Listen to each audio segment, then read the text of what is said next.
Hyvää huomenta ja täällä ollaan heti kukolla ollut aikaa ennen 9 ajelemassa tallille, mutta hitto tää sää on. En tykkää tästä.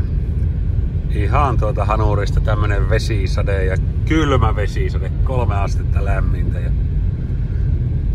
Joo, tänään olisi tarkoitus jopa saada se Tigerin ja Martsohin keulan laakerointi siihen kuntoon, että siitä tulisi osittain ainakin valmis. Saa nyt nähdä, kuinka se homma etenee, mutta yritetään. Katsotaan, miten äijän käy. No niin, nyt päästiin tänne Tuusulaan tallille ja tässä just kaivellaan työkaluja esille ja mietitään mitä tekisi. Ja tuolla YouTube-kommenteissakin vähän ihmeteltiin tätä terästä, mitä mulla on käytössä täällä. Ihan kunnollista nuorutusterästä. Näitä akselin pätkiä oli tuolla EJ Mustajärvellä myynnissä ihan pilkkahintaa. Sanotaanko, että halvemmalla kuin uutta patarautaa olisi saanut tätä. Ostinko mä 2 tämmöistä akselia sieltä. Ne oli semmosia vajaan metrin mittaisia. Sen toisen mä oon jo käyttänyt kaiken näköiseen sorvutukseen. Toisaalta säälittää tämmöistä akselia tuhlata ihan tämmöisiin kappaleisiin, mihin riittäisi ihan mikä tahansa. Ihan mikä tahansa tämmönen perus. Niin kuin tossa esimerkkinä on tommoista ihan perusrakenneterästä. En tiedä, olisiko S355 tai jotakin. Mulla on näitä akselinpätkiä, täällä on muutamia erilaisia ja täytyy toivoa, että multa löytyisi sitä, jos mä nyt joudun tähän tekemään uuden akselin, niin täytyy toivoa, että multa löytyisi sitä 25 millistä akselia. No, jos ei löydy, niin sit mä sorvaan siihen 35 millisestä akselista. Sitä mulla on tuossa vielä metritolkulla. Joo. Jatketaanpas tästä. Mä alan välittömästi sovittaa niitä laakerikuppia tuonne mittiloimaan asiahaaroja ja niin poispäin. Ja niin kuin puhuin tästä keulan geometriasta edellisillä videoilla ja siitä, että se etujättö pitää olla ok, niin mä piirsin tästä Caddy rautalankapiirrostoksen ja selvisi, että tällä keulakulmalla, mikä tässä on, mikä näyttää silmiin nähdenkin oikein mukavalta, niin tällä jää noin 100 mm etujättö tuo. Ja mä sanoisin, että se voisi ehkä olla vähän pienempi se etujättö, ja sehän pienenisi, kun nostaisi pystympään Mutta mä luulen, että silmämääräisesti sanoen, niin tällä keulakulmalla, niin tämä voisi olla sorallakin hauska ajaa tää vehje. Eli jätetään tää keula tähän kulmaan mikä se nyt sitten olikaan. Mulla on ne asteluvut tuolla tallessa. Ja nyt mä mittiloin näitä kuppia ja kippoja ja tulin siihen tulokseen, että 193 mm tarvitaan tähän palojen väliin. Nyt mun pitää sitten mitata vähän, että mahtuuko tähän 193 mm. Nimittäin tämä alkuperäinen putki niin on 150 mm pitkä. Ja nuo laakerit lisää about pari senttiä kumpaankin päähän sitä pituutta. Joo, se voi. No, katsotaan miten äijän käy. No niin, nyt siinä on siirretty tätä vähän alaspäin. No, se olisi nyt siinä. Ja täältä kun mittaa tuolta tuonne, niin se on aika tasan 193 tai 190 tässä. No nyt se 2-3 milliä hukkuu tonne toleransseihin. Ja näiden putkien alaspäin lähtevä kartiokkuus ei ole vielä alkanut häiritseen tossa. Näitä voisi ottaa vielä sen 2-3 milliä alaspäin, jos tarve vaatii. Eli tällä putkella ne mahtuu ne laakerit tuonne väliin. Eipä siinä. Nyt sitten on enää kysymys, että kuinka se tämä akseliputki täältä hoidellaan, koska se on nytten montako senttiä.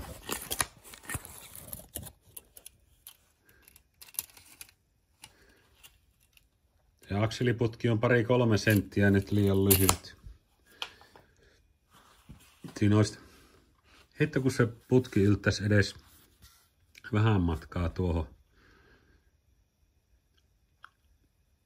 niin se olisi silloin siinä, mutta kun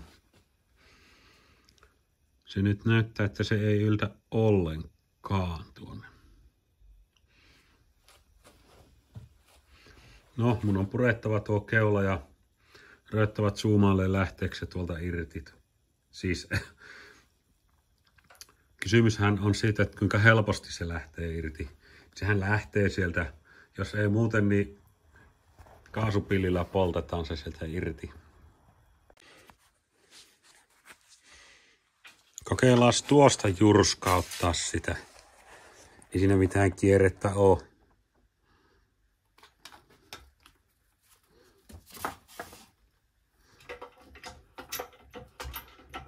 Ja ehdottomasti jos tuommoista hydrauliprässiä hommaa, niin kannattaa tämmönen DZ Hardware -merkkinen ostaa.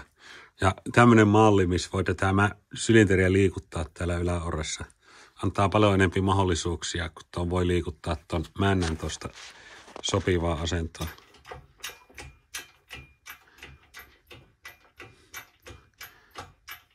Katsotaan miten äijän käy tuota.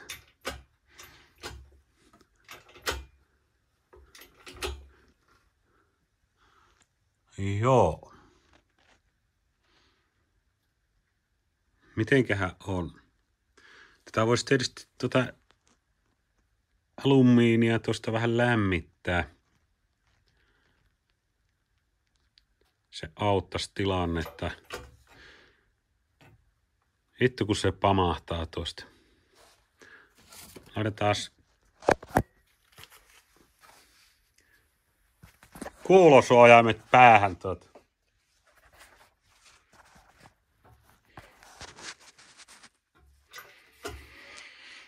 Siellä on jo 5 tonnia pänniä tuota. Joo, ei ollut tiukassakaan. 5 tonnia tarttiin, se lähti liikkeelle.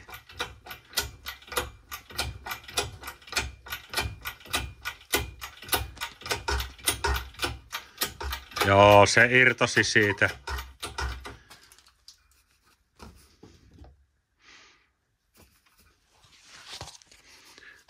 Näinhän se pitikin. Loppu lähtee vasaralla. No niin. Katsotaanpas nyt vähän tätä, mitenkä puunuja, tepsikö puunuja tämmöiseen Tepsihän se. Nyt on sitten kysymysmerkki, että tämähän oli tämmönen putki. No. Että. Minkälainen sovite tässä on tässä putken alapäässä. Se voi olla, että tätä ei 25 millisestä putkesta pystyisi tekemäänkään. Tai siis akselista. Koska tämä alapää on yli 25 millinen, niin kuin mä arvaan, että on. Mä sanoisin, että sen on oltava yli 25 millinen, koska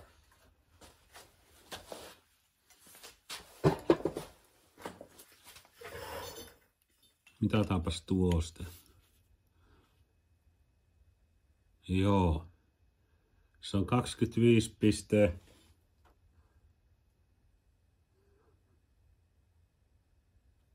Se on 25,6. No, se pitää mun...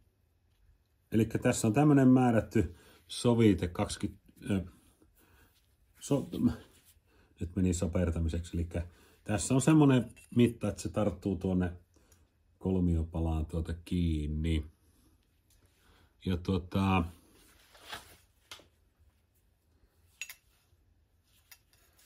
niin kuin näkyy, niin tossa on toi laakerin pinta, mihin se alkuperäinen laakeri on ottanut kiinni, niin aika jännästi siinä on korroosio iskenyt. Tosin se tuskin nyt vaikuttaa tähän.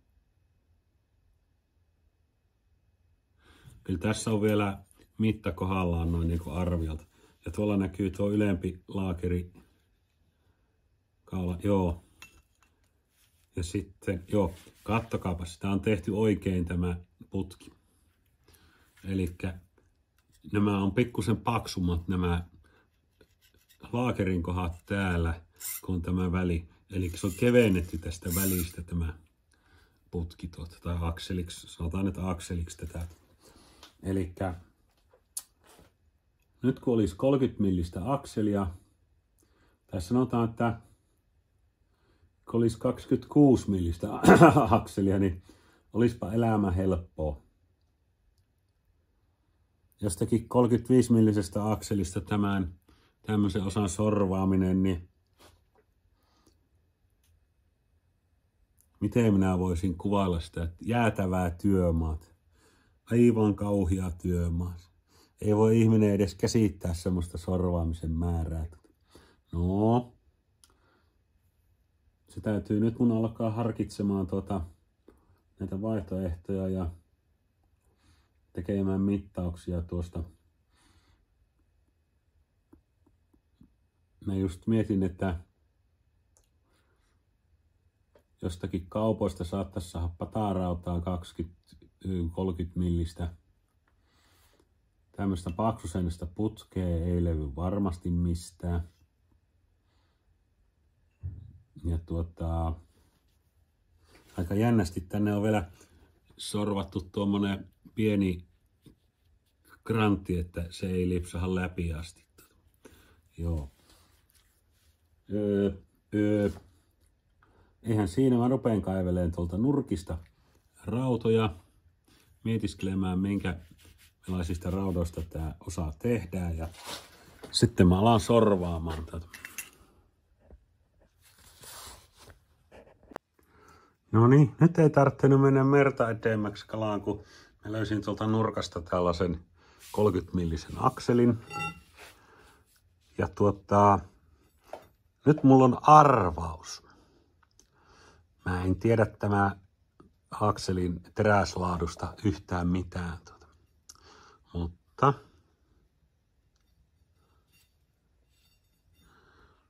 tää vähän näyttää semmoiselta tää akselin pinta.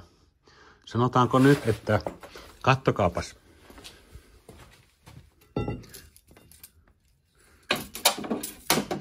Sinne kaikki romut levi.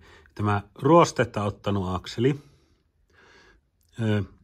Siitä mä oon melko varma, että se on ihan S355, semmoista rakenneteräslaatua ja se on ihan hyvää terästä sekin tarkoituksiinsa, mutta tässä on vähän erilainen tämä pinnanlaatu. Ja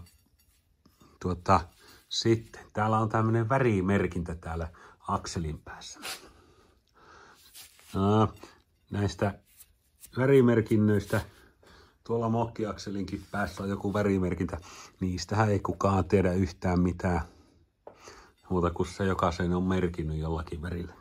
Mutta se selviää, kun mä liipasen tästä sopivan mittaisen pätkän ja alan sorvaamaan tästä mallin mukaista akselia.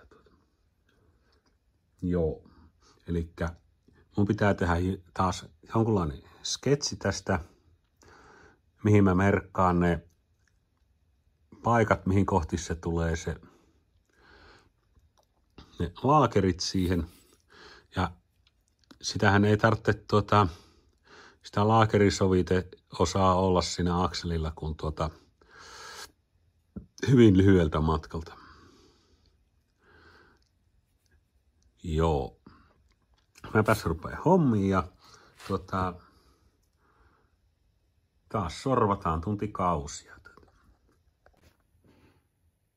No niin, nehän uppos sinne kuin vanhaan ja mä joudun ehkä nää vielä tästä irrottaa erinäisistä syistä, mutta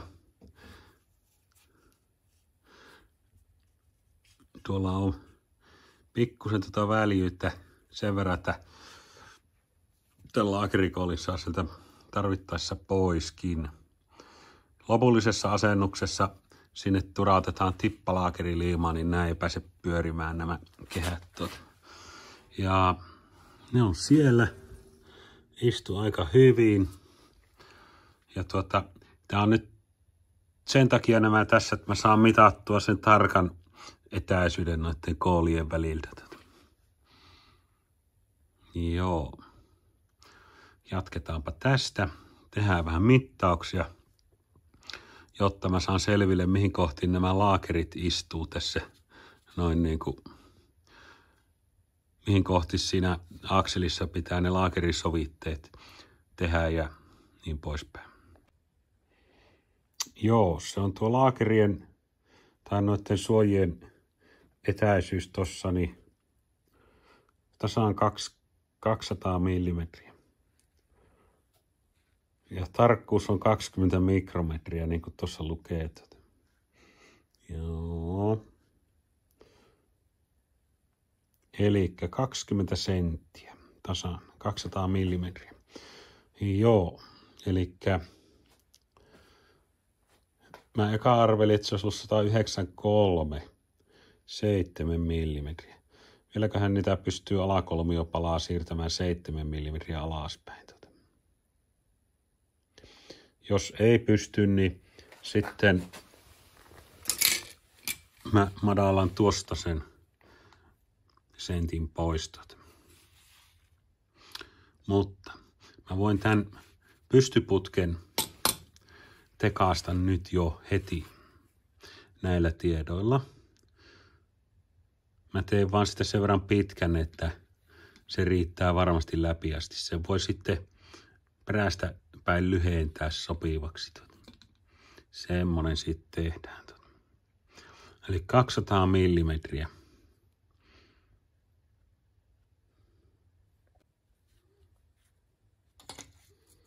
Noin se menee sinne.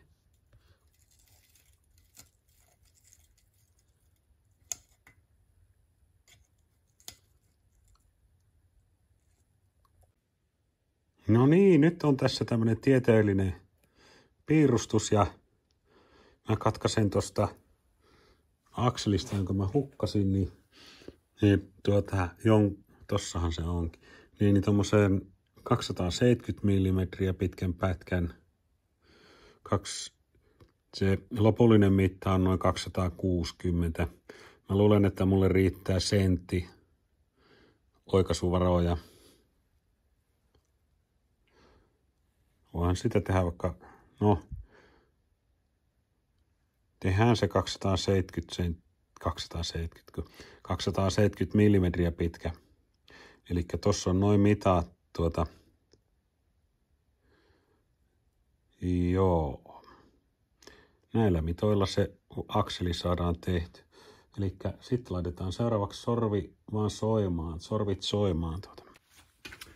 Noniin. Siinä on semmonen 27 senttinen akseli. Ja nyt meillä on sitten seuraava onkelma. Tavallaan. Tää pitäisi saada että kuinka me kiinnitetään tämä tähän sorviin. No, tietysti se tuutetaan tonne ja aletaan sorvaamaan, paitsi että siinä on semmoinen ongelma, kun pitäisi saada tämä pää täältä oikastua. Ja tämä 30 millinen akseli ei mahu tuonne sorvin poraukseen, tonne noin. Niin se mahtuu vähän matkaa tonne pakkaan, mutta katsotaanpas. Taisin taas selittää vähän vaikeasti, mutta elikkä tää ei mene tosta pidemmälle. Ja tämmösen kappaleen sorvaaminen täältä, tämähän on ihan kuule game over hazardi homma. Elikkä onneksi tässä on paksuutta sen verran, että se ei ole äärimmäisen tarkkaa, että saanko mä sen suoraan tähän. Tarkoitin sanoa, että kunhan mä saan porattua tonne sen keskiöreijän, niin sit mä voin tällä pylkällä tukea sen täältä. Ja eihän siinä, sit vaan sorvataan. Välillä käännetään tämä. Eli mun pitää tähän kumpaankin päähän akselia niin pistää ne keskiöreijät ja lähteä siitä etenemään. Nyt jos mulla olisi se tuki... Noniin, toimiihan se automaattisyöttö tässäkin sorvissa, kun laittaa vaan sähköt päälle tonne pömpeleihin. Ja nyt katkee lastu netisti. Ja nämä lastut lentää vittu kilometrin päähän tuosta. Ja no, se ihan optimaalisti katkaise, mutta katkee kumminkin. Elikkä mä nyt sorvaan tämän akselin tästä pikaisesti lähelle sitä mittaa, mikä se nyt piti ollakaan. Ja sitten hienostellaan ne piirustuksen mukaiset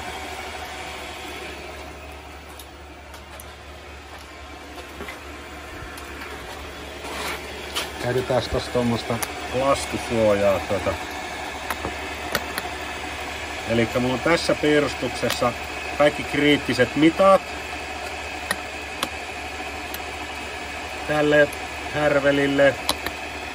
Ja sen mukaan eletään Elikkä paksuin kohta tässä akselissa on 25,6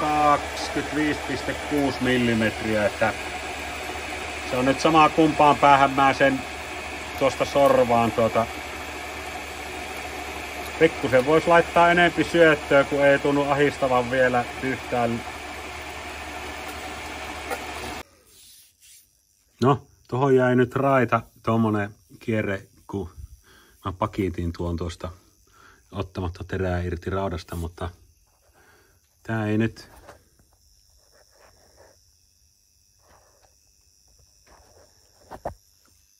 videolle ehkä tuu, mutta kyllä siihen tulee ihan semmonen perusnetti pinnan laatu. Joo, siitä jatketaan.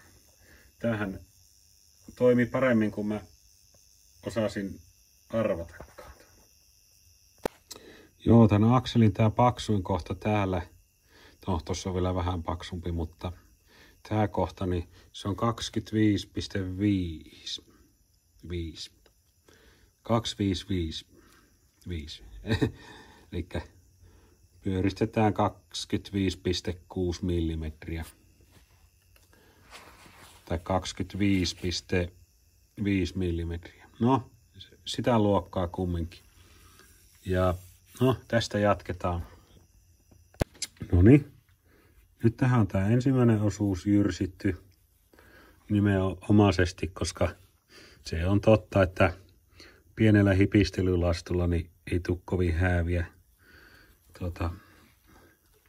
pinnanlaatua, mutta katse asiassa. Seuraavaksi pitäisi tehdä tähän tätä laakerikaulaa 20 mm matkalle. Ja tässä on vähän korrosio ottanut jo tuohon, mutta mä arvioin, että siinä on saattanut olla 500 välystä. 500 olisi semmoinen hyvä liukusovitus. Sen ei tarvitse olla tiukka, koska syytä X, se, että se ei siellä aiheuta ongelmia.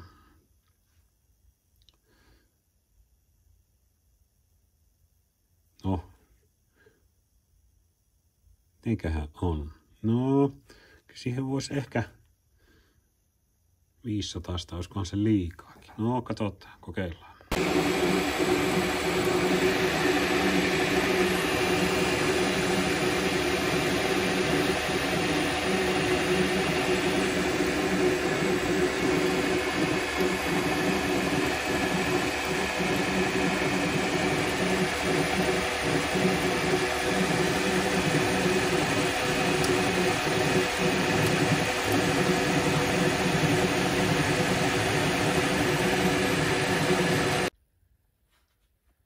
No niin, nyt päästiin jo siihen vaiheeseen, että tätä tähdätäks koes sovittaa tuonne paikoilleen. Ainut on tämän pään tarkempi pituus. Sitä, no sais sen tosta mittaamalla, mutta se voi olla niin paljon helpompi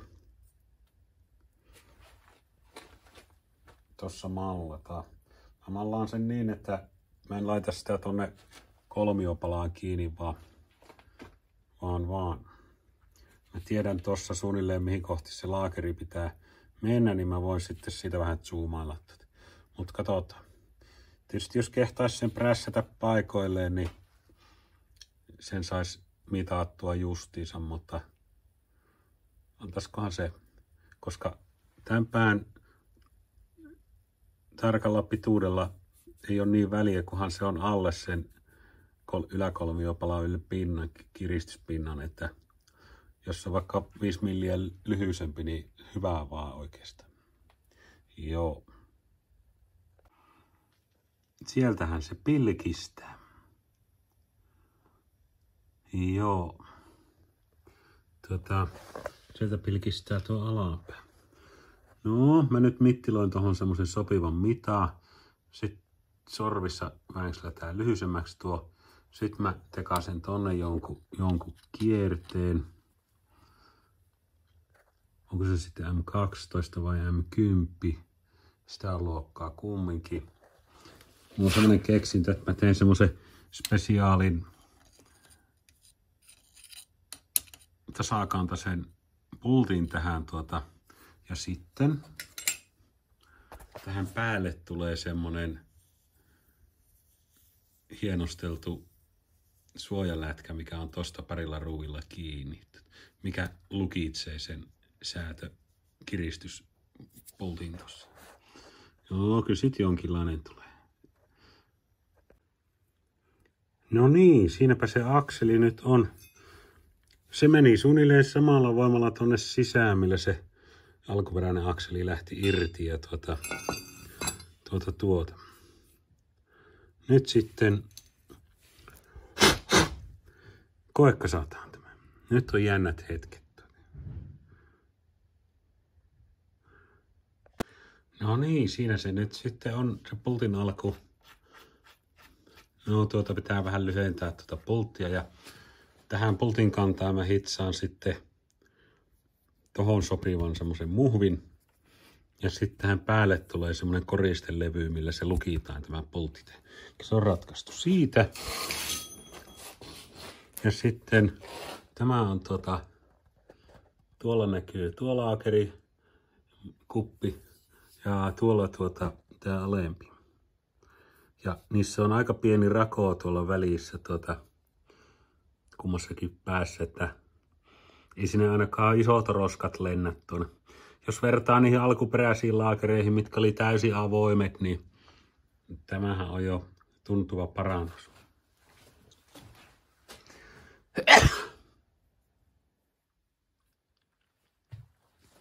Sitten nämä raiserit tai nämä tangon kiinnikkeet on tehty tähän ihan jälkeenpäin. Tässä on varmaan ollut alkuperäiset kahvat tuolla kiinni. Mitäpä jos ne tulisikin ne kahvat tänne kiinni.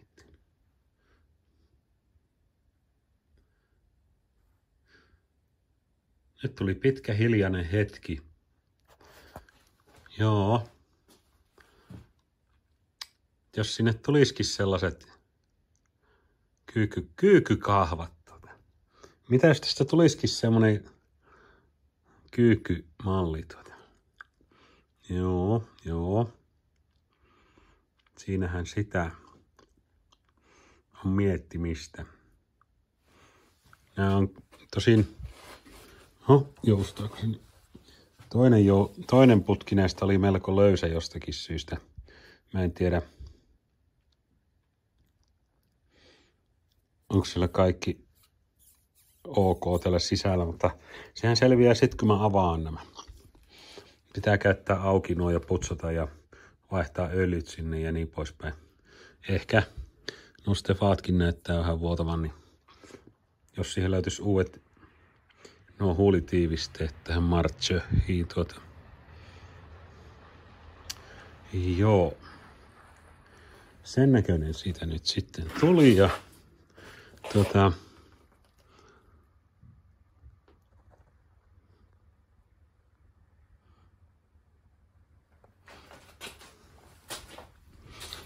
ihaillaan nyt näitä. Nehän istu tonne kuin vanhaan. Tuohon reunaan olisi voinut vähän isomman pyöristyksen tehdä, samanlaisen kuin tännekin, mutta ehkä se vielä kerkee. Se ei olisi vaikea irrottaa tuosta. No, nyt ei ole vielä kiristetty tonne. Se kiristyy sinne. Noin. Eipä siinä. On tämän päivän puuhastelut tehty. Huomiseksi työksi jää tämä mutteri ja se